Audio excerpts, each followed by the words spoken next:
बिस्मिल्लाहिर्रहमानिर्रहीम, अस्सलाम वालेकुम नाजरीन। आज की वीडियो बहुत ही अहम वीडियो है और जो इन्फॉर्मेशन मैं आप लोगों को फराहम करने वाला हूँ उसको सुनने के बाद आप लोगों के सर फख्र से बुलंद हो जाएंगे। और इस वीडियो का हर पॉइंट आप लोगों के लिए बहुत अहम है, इसलिए पूरी वीडियो आखिर तक लाजमी देखिएगा। सबसे पहले मैं आप लोगों के साथ अपने फौजियों की रियल लाइफ डिस्कस करने वाला हूँ। उसके बाद मैं आप लोगों को ये बताने वाला हूँ कि भारत ने रात हमारे ऊपर सर्जिकल स्ट्राइक करनी थी और बल्कि उसने सर्जिकल स्ट्राइक कर दी थी, लेकिन उसके बाद भारत की जानिब से आए हुए गीदड़ जिस तरह भागे हैं और अपने भाई बंधुओं की लाशें भी यहाँ पर छोड़ गए हैं, उसको देखने के बाद मैं खामोश ही रहना पसंद करूंगा। खैर, सबसे पहले हम अपनी फौजियों की लाइफ की तरफ आ जाते हैं। जब भी सर्दियां आती हैं हमारे मुल्क के अंदर कनौर क्यूब शॉर्ट हो जाते हैं। उसकी वजह आप लोगों को पता है? उसकी वजह यह है कि हमारी सरहदों के ऊपर मुर्गियां नहीं सप्लाई की जाती, क्योंकि एसएसजी कमांडो सांप और मुर्गियां पहले खा के खत्म कर चुके होते हैं और सर्दियों के अंदर सूप की बहुत ज्यादा जरूरत पड़ती है। अब ये जो हमारे फौजी हैं ये कनौर क्यूब को पानी में घोल घोल कर सूप बना बना कर पी रहे होते हैं। अब जाहिर बात है, आपने सूप बनाना है तो उसके लिए आग तो जलानी पड़ेगी। ये जानबूझकर ज्यादा आग जलाते हैं ताकि कोयला ज्यादा बने। मेरी हर बात आपने गौर से सुननी है, ये मजाहिया भी हो सकती है क्योंकि आप लोगों ने फौजियों की असल लाइफ को कभी नहीं देखा।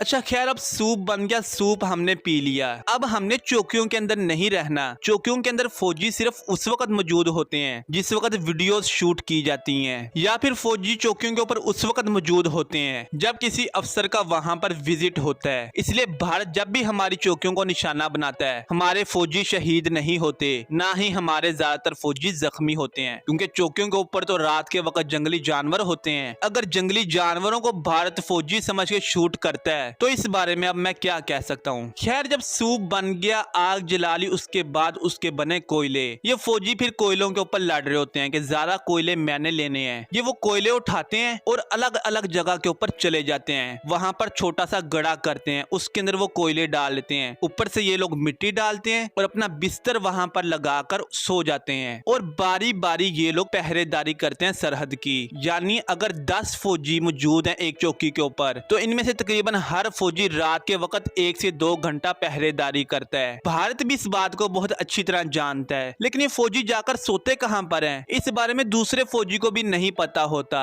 उसकी वजह यह है कि आप एक दफा ये सोचें कि बहुत बड़ा घर है, वहां पर हर कमरे में बहुत ज्यादा बिस्तर लगे हुए और सर्दी का मौसम है। अब आप 10-11 दोस्त हैं, आप लोग उस घर के अंदर इंटर हुए और आप लोगों ने अपने मुताबिक जो आपको बिस्तरा अच्छा लगा आप लोग वहां पर सो गए। बिल्कुल उसी तरह रात को फौजियों के साथ होता है। दूसरे फौजी को नहीं पता होता कि हमारा साथी कहां पर सो रहा है। अब रात के वक्त भारत ने सर्जिकल स्ट्राइक की कोशिश की। इस बार उनके जहाजों ने नहीं आना था, बल्कि इनकी पूरी एक प्लेटून हमारी तरफ आ रही थी। और ये जिस चौकी के बारे में आप लोगों को मैं बता रहा हूँ जहां पर भारत की प्लेटून आ रही थी वो गिलगित बल्तिस्तान वाला एरिया था। अब आप लोगों को मैं असल सेक्टर नहीं बता सकता, ये सिक्योरिटी रिस्क हो सकता है। अब भारतीयों ने यहाँ पर आने से पहले फायरिंग शुरू कर दी हमारी चौकी के ऊपर, और जब चौकी के ऊपर फायरिंग हुई है तो हमारे सारे जवान उठ खड़े हुए। इन जवानों की तादाद थी 13। हमारे जवानों ने कहा कि जरा एक बार इनको आगे आ ही लेने देना चाहिए ताकि इन लोगों की तबीयत हम जरा अच्छी तरह साफ कर लें। जैसे ही ये हमारी रेंज के अंदर आए हैं उसके बाद हम लोगों ने इनके ऊपर फायर खोला, और जब फायर खुला है तो ये लोग पागल कुत्तों की तरह दौड़े हैं। पिछली बार इनके फाइटर जेट्स अपना पेलोड यहाँ पर फेंक कर गए थे, इस बार इनके फौजी अपना पेलोड यहाँ पर छोड़कर भाग गए हैं। एक अंदाजे के मुताबिक इनके तकरीबन 20 जवान मरे हैं। बाय द वे, एक और बहुत अहम खबर मेरे पास आप लोगों के लिए मौजूद है, और वो खबर है भारतीयों से जुड़ी हुई। जिन जिन भारतीयों के फैमिली मेंबर्स इस वक्त आर्मी के अंदर जॉब कर रहे हैं वो अपने प्यारों को फोन करके उनकी खैरियत दरियाफ्त कर लें। खास तौर पर बलदेव, रंजीत सिंह और सुरेश कुमार की फैमिली अपने प्यारों को फोन करके उनकी खैरियत दरियाफ्त कर लें। ये जो 3 नाम मैंने आप लोगों के साथ शेयर किए हैं, इस नाम के भारतीय फौजी जितने भी मौजूद हैं और उनकी फैमिलियों में से अगर कोई मेरा ये क्लिप सुन रहा है वो लाजमी अपने पिछलों को फोन करें, क्योंकि इस वक्त LOC के दरमियान में 3 लाशें मौजूद हैं और भारतीय डर की वजह से इन लाशों को नहीं उठा रहे। इस खबर से मुतल्लिक हमारे मीडिया के ऊपर सिर्फ एक छोटा सा टिकर चलाया गया